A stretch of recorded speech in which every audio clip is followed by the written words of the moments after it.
जय जय श्री राधे। बड़े सौभाग्य का विषय है। पूज्य पाद श्री श्री अनिरुद्धाचार्य जी महाराज, हमसे बड़ा प्रेम है इनका। अभी हम 2 महीने पहले हमें सौभाग्य मिला। जय जय श्री राधे, श्री लाडली लाल की जय।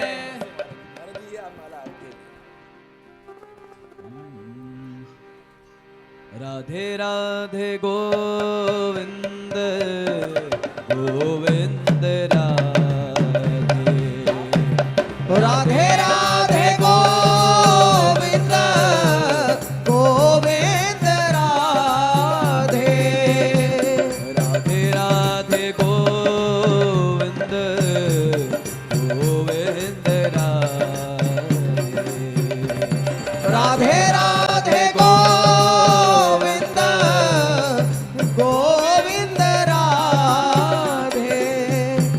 गोविंद राधे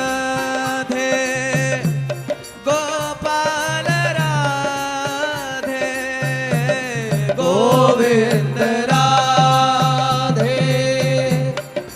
गोपाल राधे, गोविंद राधे गोपाल राधे, गोविंद राधे गोपाल राधे, राधे राधे गोविंद गोविंद राधे, राधे राधे गोविंद गोविंद राधे, श्री राधे जय जय श्री राधे श्याम, जय जय श्री राधे, श्री लाडली लाल की जय।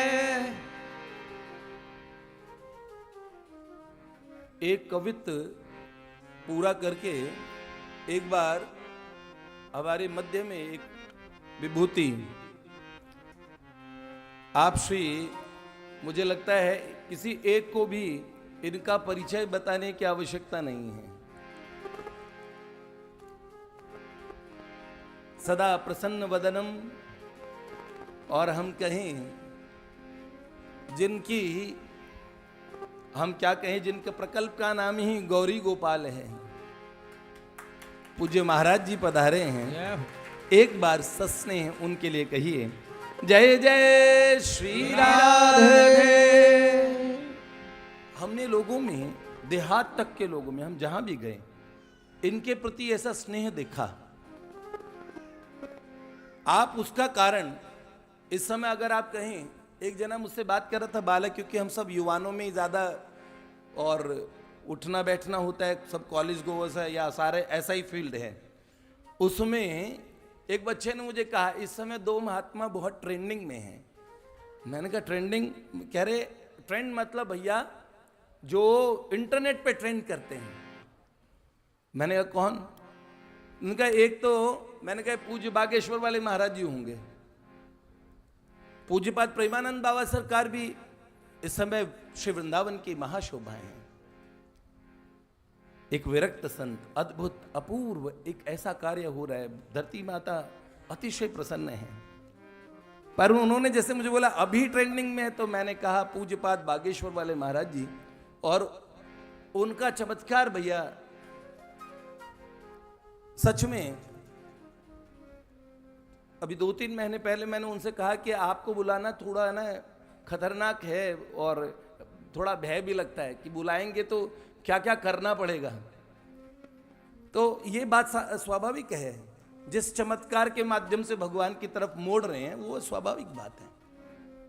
लेकिन दूसरा नाम आप बताइए कि बिना चमत्कार के कोई ऐसा चमत्कार हो रहा है।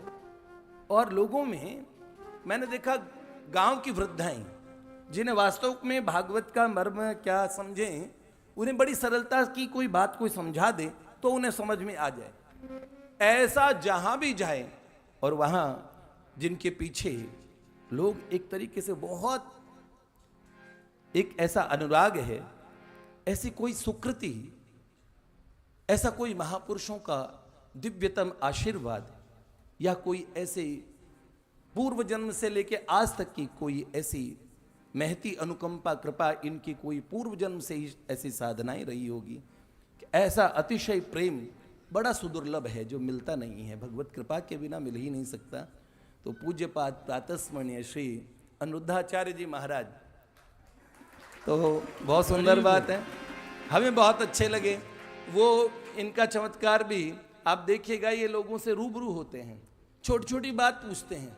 मेरे को तो, मैंने तो बहुत कम सुना है महाराज जी को, पर 4-5 वीडियोस देखे। हाँ मैया, हाँ मेरे घर पे ये समस्या है, और उसके घर की, वरना मुझे लगता है यार संत से ऐसे पूछ रहे हैं, वो नाराज नहीं होंगे, डांट नहीं देंगे। ये कहते हैं अच्छा ऐसे बात। किसी ने बोला हमारे यहाँ संबंध था, वो संबंध हमारा टूट गया, किसी का हृदय टूट गया। मतलब एकदम लोक के स्तर पे आके उनकी समस्या का समाधान करते हुए उन्हें भगवान से जोड़ना, और एक सुंदर मुखारविंद और सरलता तो देखते ही बनती है, देखते ही मुग्ध हो जाएं। हम पुनश्च अभिनंदन अभिवादन करते हैं। एक राम जी का कवित्व बोल रहे थे महाराज जी, बस उसको पूरा करके आपसे कुछ कहिए।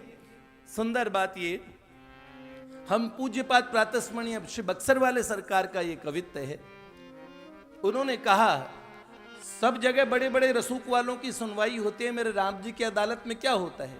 उन्होंने कहा होत सुनवाई श्वान हूं की दरबार बीच, और पापी से भी पापी और माही लिपटात है। पापियों से पापियों को भी हृदय से लगाने वाले मेरे राम जी हैं।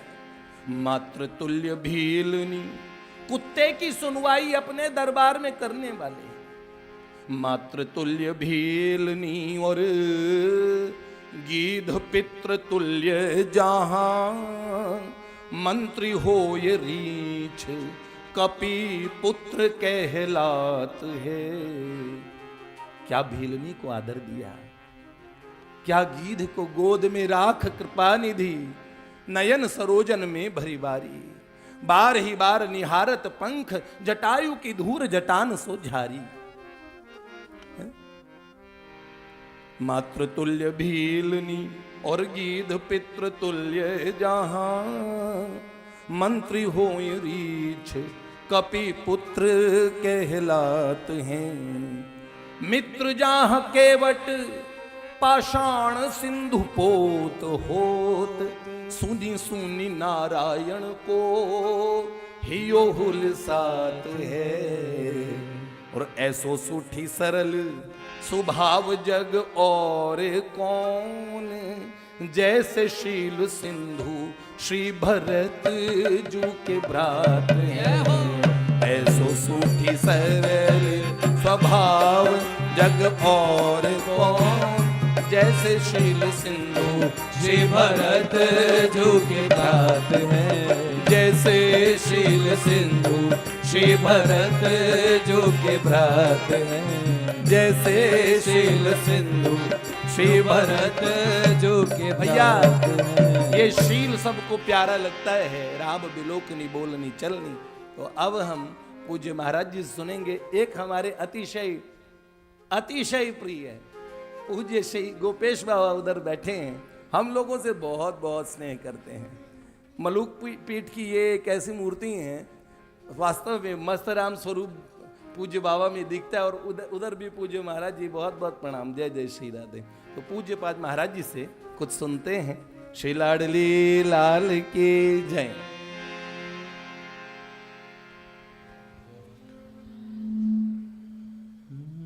बोलिए भक्तवत्सल भगवान की जय। श्री गौरी गोपाल भगवान की जय। श्री राधा रानी सरकार की जय। जय जय श्री राम। परम भाग्यशाली हैं हम कि आज अचानक अकस्मात ही हमें सत्संग प्राप्त हुआ, और आप जैसे महापुरुषों का और आप जैसे महान भक्तों का दर्शन लाभ प्राप्त हुआ। आप सभी भक्तजनों के चरणों की धूल उठाकर ये दास अपने माथे पर लगाता है और पूज्य महाराज जी के चरणों की धूल को प्रणाम करता हूँ। आपके चरणों की नहीं, आपके चरणों की रज की वंदना, चरणों की रज को प्रणाम है और आपके चरणों की धूल को दास अनिरुद्ध अपने माथे पर रखता हुआ अपने आप को कृतार्थ कर रहा है।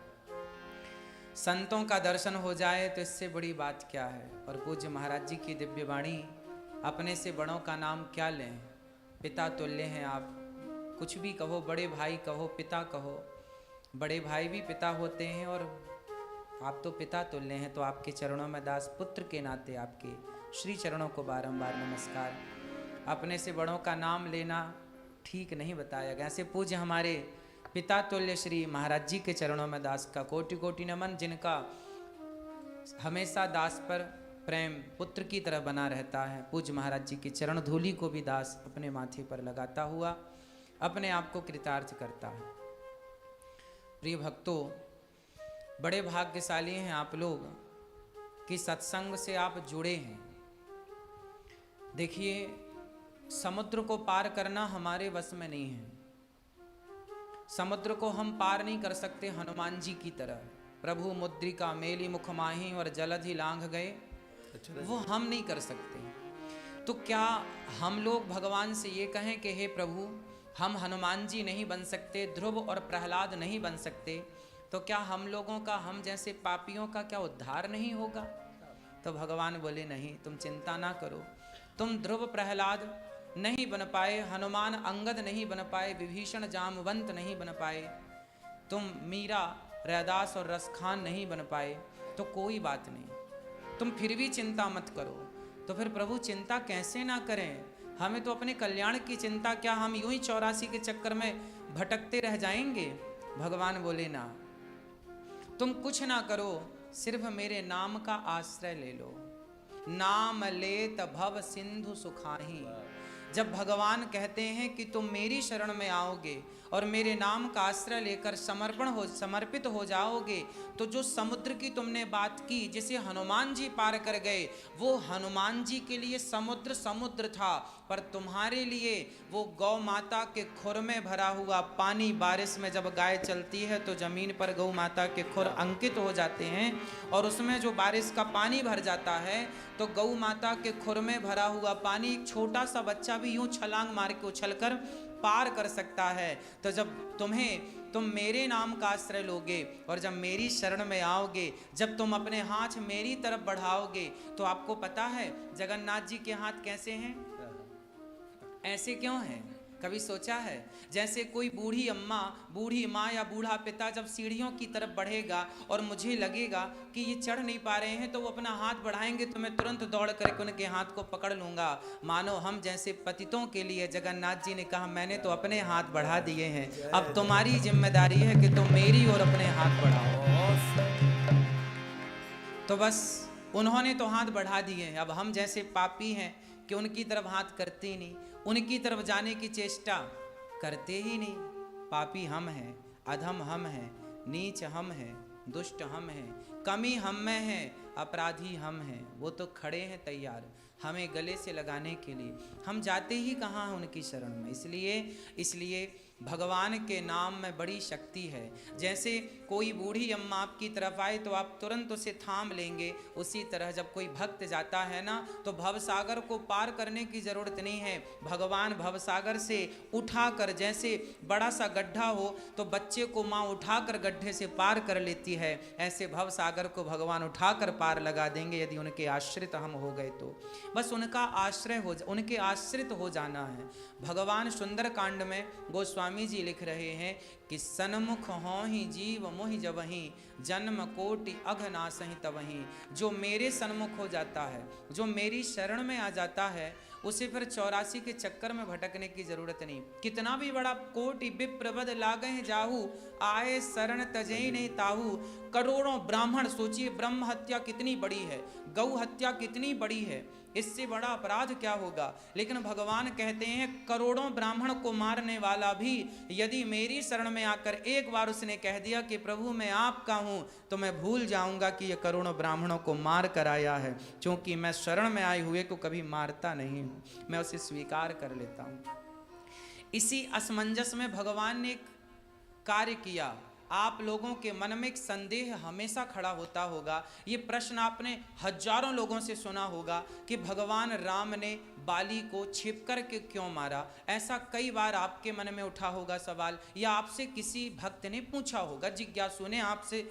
जब आप किसी सत्संग आध्यात्म से जुड़ते हैं तो लोग आपसे पूछना चाहते हैं कि बताइए ऐसा क्यों हुआ।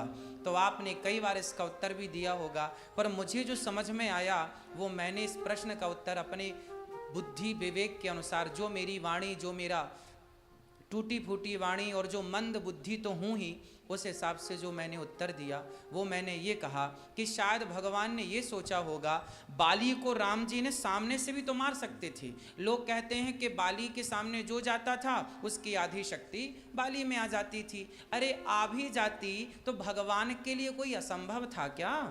राम तो राम है, कर तो मकर तो अन्यथा। जिनके रोम रोम में ब्रह्मांड निकाया निर्मित माया, रोम रोम प्रतिवेद कहें। जिनके रोम रोम में करोड़ों ब्रह्मांड लटक रहे हों, ऐसे शक्ति के धनी भगवान को क्या जरूरत थी छिपके मारने की? वो सामने से भी मार देते, उनके लिए असंभव नहीं था कुछ। तो छिपके क्यों मारा?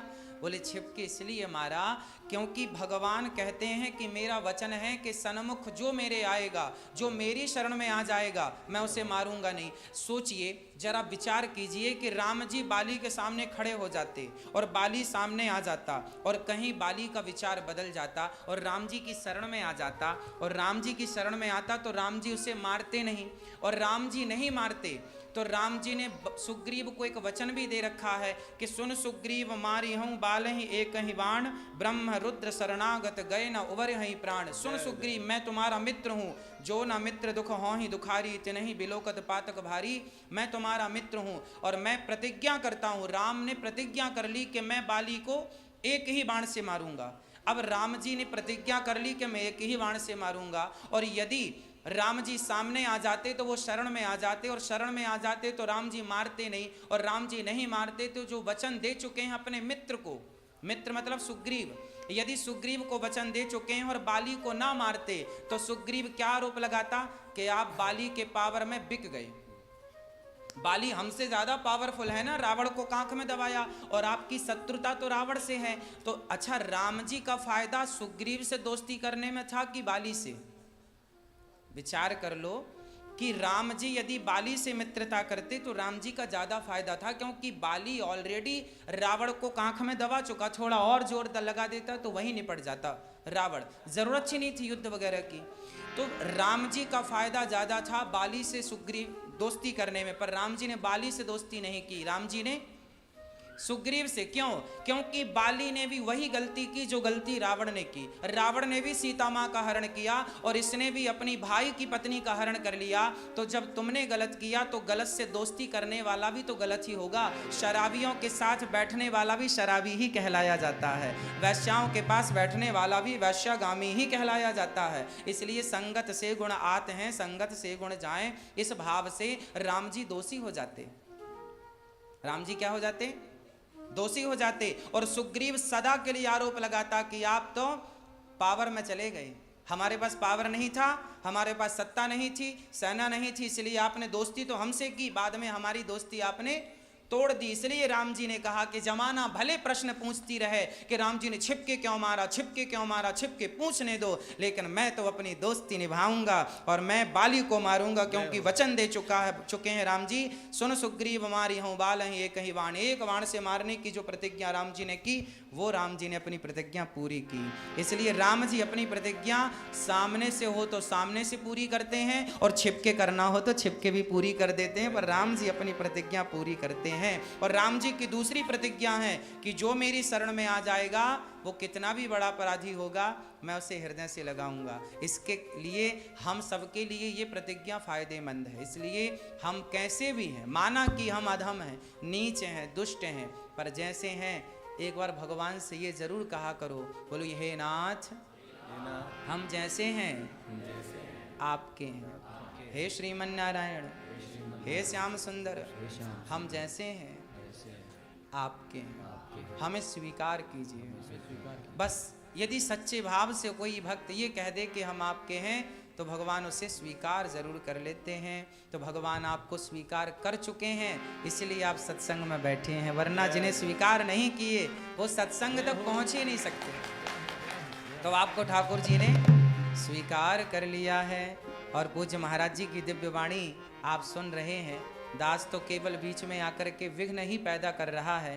तो आप सबके दर्शन का ही हमें लाभ मिला, और भक्तों के चरण धूली और भक्तों का दर्शन मिल जाए तो समझ लेना भगवान के दर्शन मिल गए, क्योंकि भक्तों में ही तो भगवंत समाये हैं। अकेले भगवान को कौन जानता है? भक्त ना होते तो बताओ, यदि भक्त ना होते तो भगवान कहाँ होता? जब भक्त नहीं होंगे भगवान कहाँ होगा? हर एक समस्या का समाधान कहाँ होगा? जब भक्त नहीं होंगे भगवान कहाँ होगा? जब भक्त नहीं होंगे। तो जब भक्त ही नहीं होंगे तो भगवान कहाँ होंगे? तो आप सबको बारंबार नमन, आपके चरणों की धूल को नमन, पूज्य महाराज जी के चरणों में, पूज्य स्वामी जी के चरणों में बारंबार नमन। सबको जय श्रीमन नारायण, जय श्री कृष्णा, राधे राधे।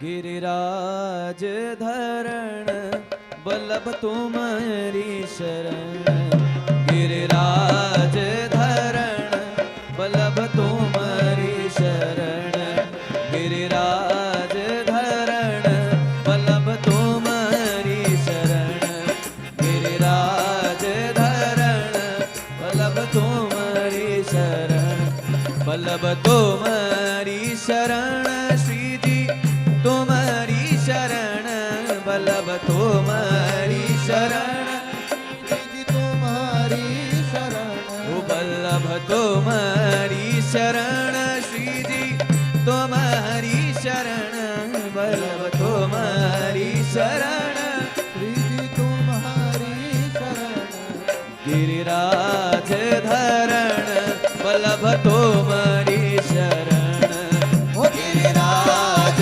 धरण बल्लभ तुम्हारी शरण, जय जय श्री राधे श्याम।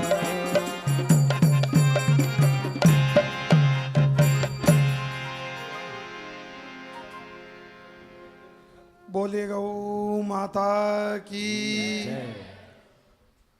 हम सबका परम सौभाग्य है भारतवर्ष की हृदय स्थली दिल्ली महानगर में इस वर्ष पूज्य पथमेड़ा महाराज जी का वेद दक्षिणा गोचेतना चातुर्मास मंगल महोत्सव 28 जून से प्रारंभ होकर के 28 सितंबर पर्यंत संपादित हो रहा है। ये चातुर्मास मंगल पूर्णावती महोत्सव का आमंत्रण पत्र अभी तत्काल ही प्रेस से प्रिंट होकर के आया है, और हमारा सौभाग्य है पूज्य नरेश भैया जी व्यासपीठ पर विराजमान हैं, पूज्य अनिरुद्धाचार्य जी। आप लोगों को शायद विश्वास होवे नहीं होवे, ग्रस्त लोगों को, ये जो सामान्य से पतले दुबले जो महाराज दिख रहे हैं ना, वृंदावन में प्रतिदिन 30,000 से अधिक लोगों का भंडारा होता है आपके यहाँ। जय जय जय जय। हमारे कोई एक आध बच्चे की शादी होती है, 1000, 2000, 3000 लोगों का भोजन करवाते हैं तो कई कई सालों तक सुनाते हैं, बोले 4000 आए साहब, और 30,000 लोगों का भंडारा, 30,000, 35,000, 50,000, कोई गिनती नहीं। वो भंडारा नित्य प्रति, और देखिए बिल्कुल सामान्य से आप हमारे जैसे ही वस्त्रों में, कोई विशेष स्वरूप बनाए हुए भी नहीं। ऐसी ऐसी विभूतियाँ भारतवर्ष में विद्यमान है। नरेश भैया जी व्यासपीठ पर विराजमान है। आज हमारा पढ़ा लिखा वर्ग जो है, IITian, M.Tech, B.Tech, CA, ये सारे क्या हो रहे हैं? सनातन से दूर जा रहे हैं।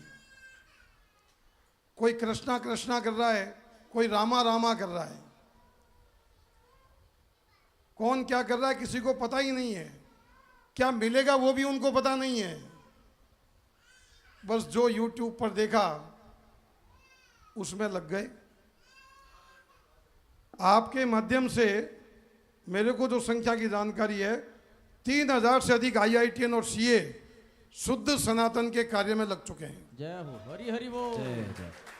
देखिए आप, एक सामान्य से विप्र का संकल्प, कोई प्रचार नहीं, कोई प्रसार नहीं, कोई बड़ा स्थान नहीं, कोई बड़ी पब्लिसिटी नहीं,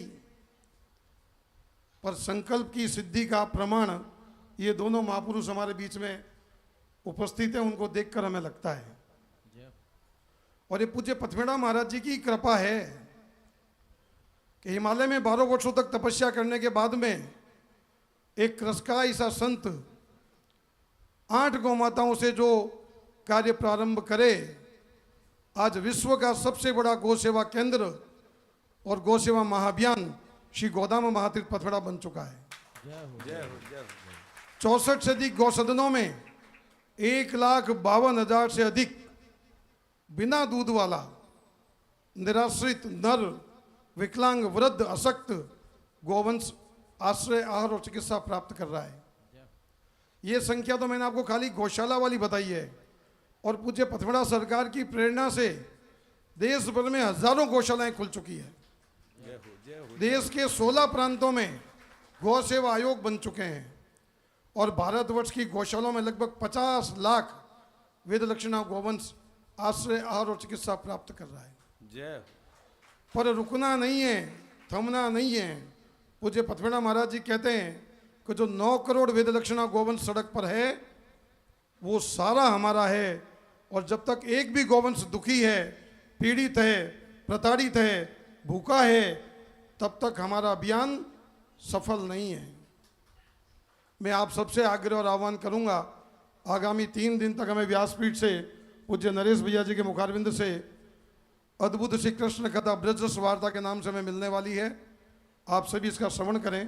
गोदाम महातीर्थ पथमेड़ा यूट्यूब चैनल पर और संस्थान के यूट्यूब चैनल पर भी इसका सीधा लाइव हो रहा है। यथा अनुकूलता हम वैदिक चैनल पर भी इसका डिलाइव देंगे। उसकी डेट्स भी अपने सभी ग्रुपों में आएगी, पर आप सब लोग अधिक से अधिक संख्या में पधारें। और पूज्य महाराज जी अभी मुंबई के अतिरिक्त जो सबसे बड़ा केंद्र है गणेश उत्सव का, लालबाग का राजा, जो दिल्ली NSP में होने जा रहा है, हो रहा है, वहाँ पर आज महाराज जी की भजन संध्या और प्रवचन का लाभ मिलने वाला है। आप जब यहाँ से 9, साढ़े 9, 10 बजे जब भी पूज्य भैया जी आपको अवकाश देवें, तब गोवर्ती भोजन लेकर सीधा वहीं पधारना है। तो वहाँ महाराज जी की अभी तो हमें भजन की कुछ लाइनें ही सुनने को मिली, वहाँ पूरा आनंद मिलेगा, पूरा लाभ मिलेगा। ये पूर्णाहुति महोत्सव का कार्य आज दोनों संतों के कर कमलों से विमोचित हुआ। आप दोनों के चरणों में मैं दिल्ली NCR के सभी गोभक्तों की ओर से खूब खूब वंदन करता हूँ, और सदैव ऐसे ही गोभक्तों पर आपकी कृपा बनाए रखें, यही आपसे से निवेदन करता हूँ। बोले गौ माता की।